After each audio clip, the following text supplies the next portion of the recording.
Hi, good day. This is Dr. Apalata, and today we are going to start a lecture on zoonosis and fever of unknown origin. So let me just try to share my screen with you.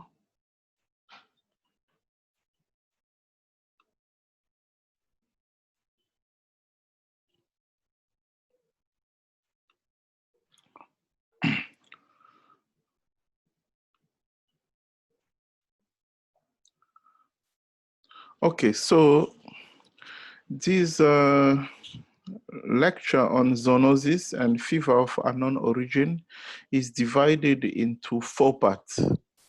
And the first part will be an introduction, and this is the table of content for the 4 parts.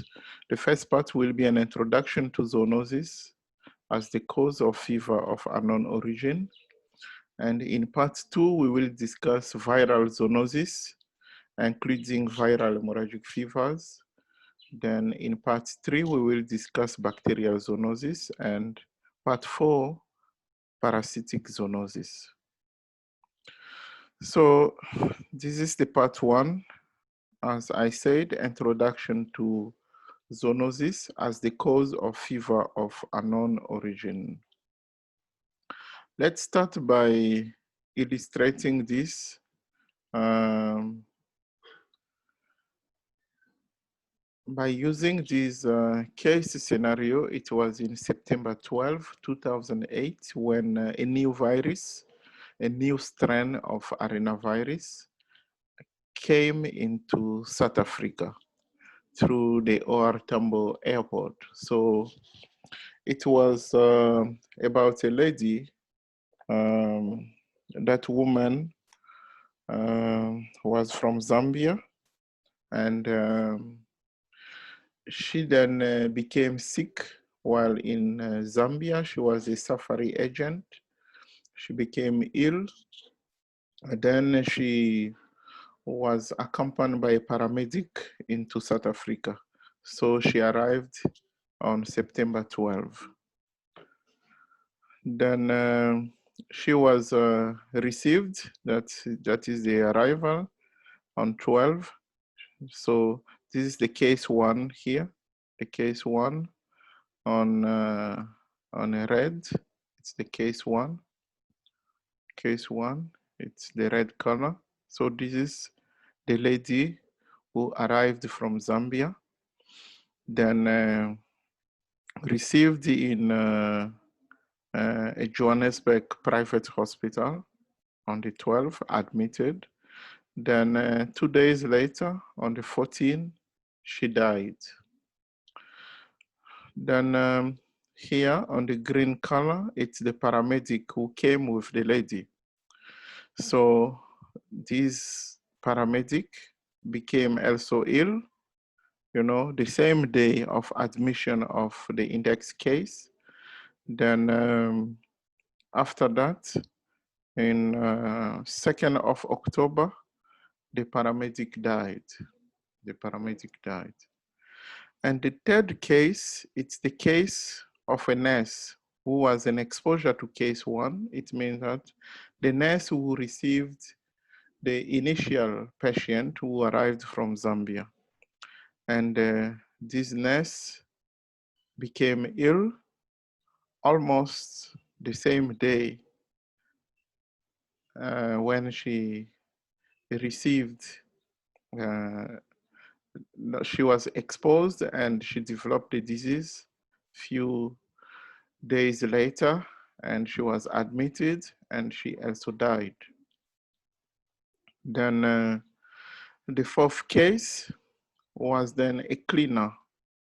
So this cleaner was cleaning the room where the initial lady, the initial patient, was admitted. Then this cleaner a few days later became ill. This is the one set, then admitted.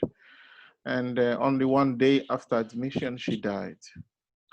And the 5th case is then a nurse who was an exposure to case 2. It means that this is the nurse who took care of the paramedic. She also became ill, admitted, then she died. So this became a major concern. It became a major concern. And what was found on the referral letter of the index case was a query fever of unknown origin, query tick bite infection, and query viral hemorrhagic fever. So let's look at fever of unknown origin. What is fever of unknown origin or pyrexia of unknown origin? So we define fever of unknown origin when you have the patient present with a temperature that is above 38.3 on several occasions, lasting longer than 3 weeks, and it remains undiagnosed. So we are unable to find the diagnosis, or with a diagnosis that is uncertain after a full 1 week of investigation. So that is what we call fever of unknown origin. So temperature should be 38.3 and above. It should be above that, above 38.3. On several occasions, it's lasting longer than 3 weeks. So it's there for at least 3 weeks. And it remains undiagnosed, where you are unable to make the diagnosis after 1 week of investigation.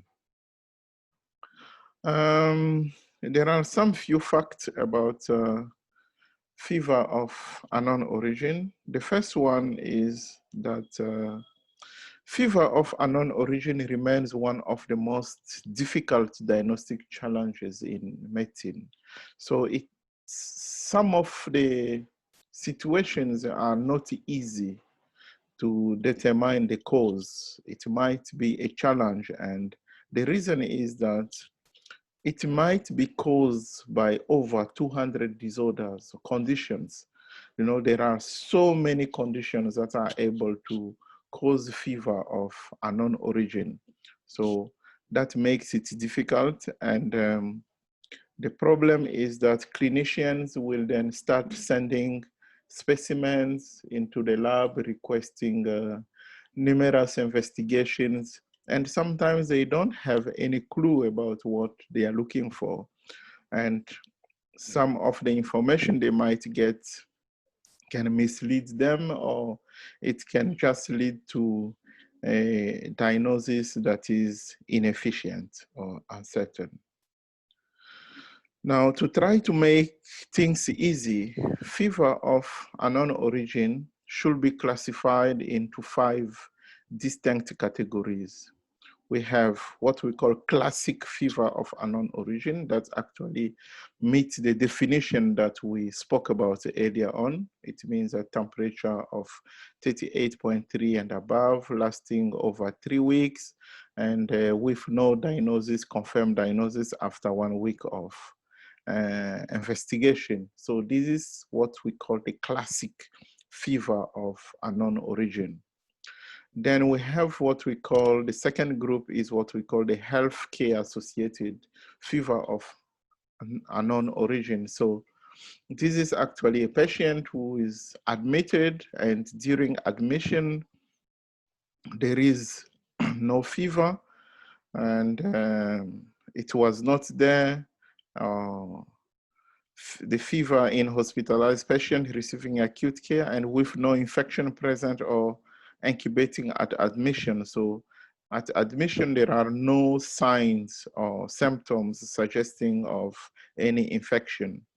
And when the patient develops an infection, you spend a full 1 week trying to do the investigations without any ascertaining any diagnosis. So this is referred to as healthcare associated fever of unknown origin.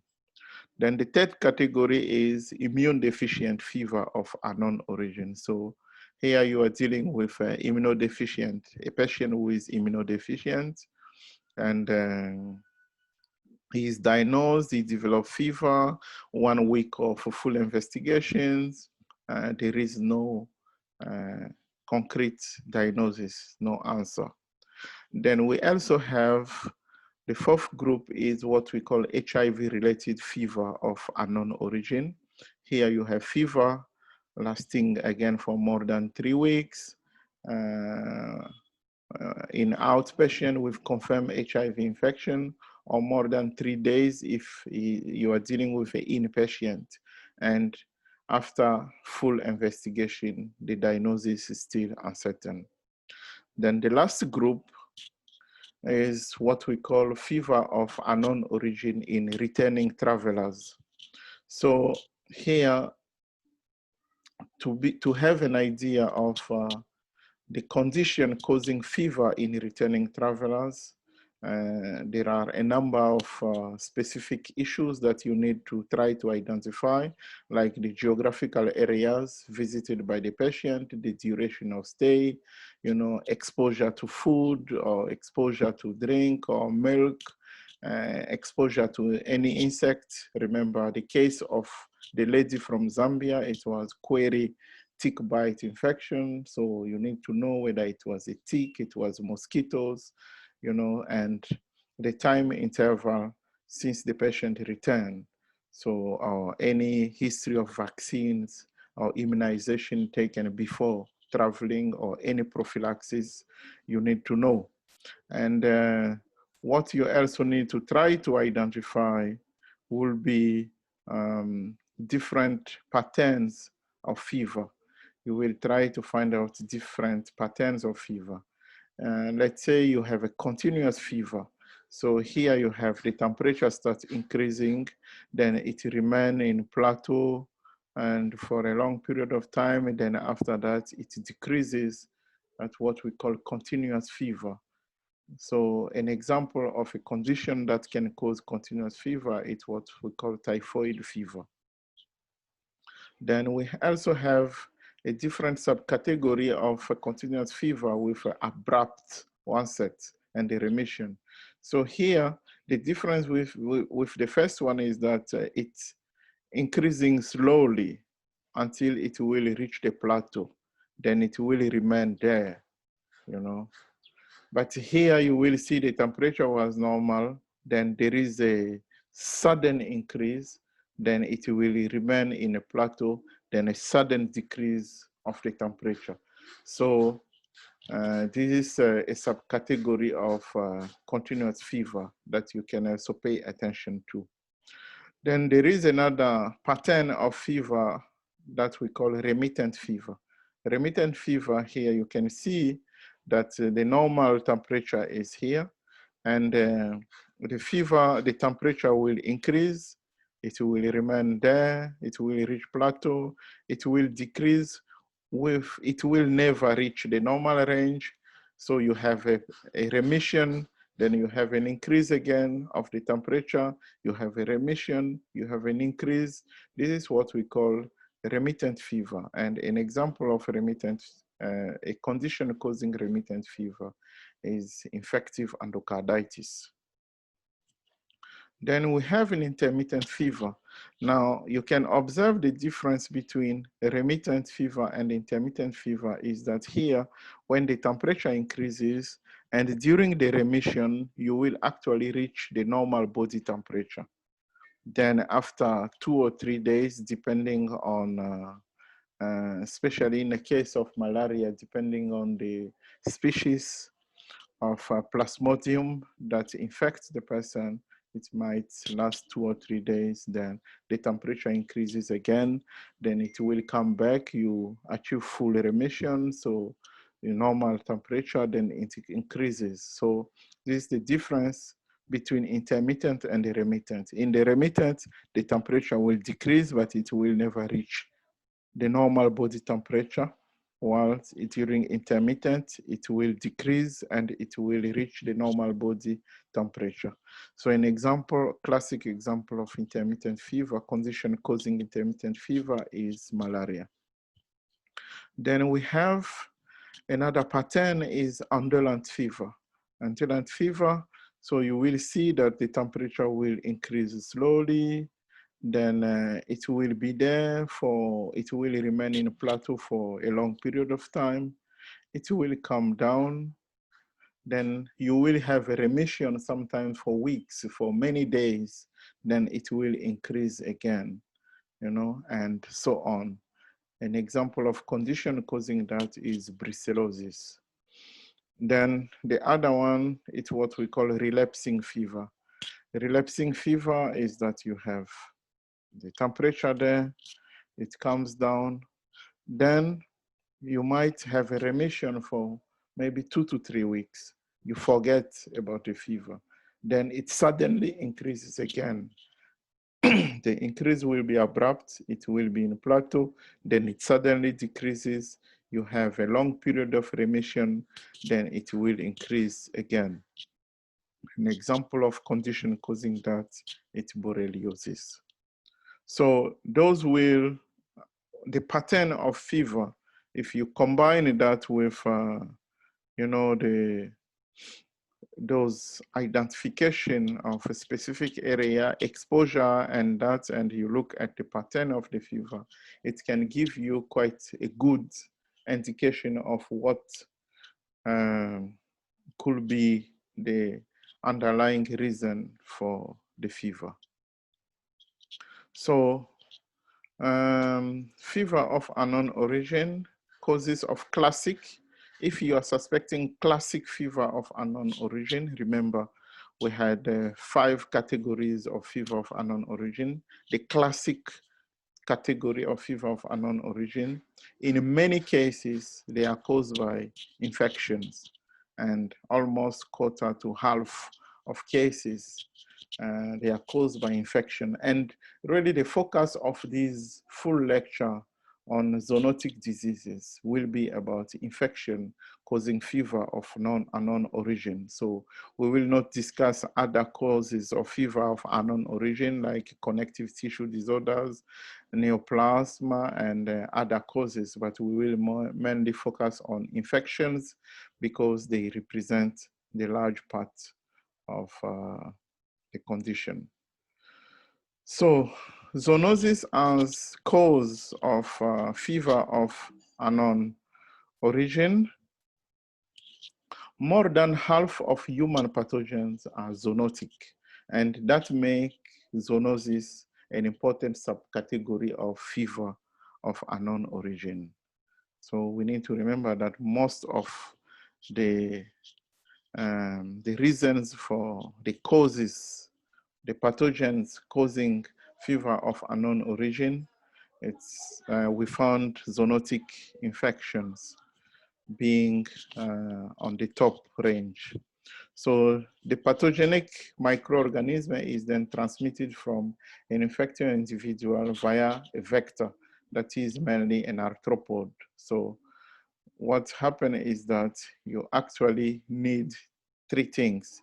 You need a vector, you need a pathologic agent, and you need a human host. So you have a human host, you have a pathogenic agent, and a vector need to carry the pathogenic agent to come and bite the host and transmit the infection, or being in contact with the host in order to transmit the infection.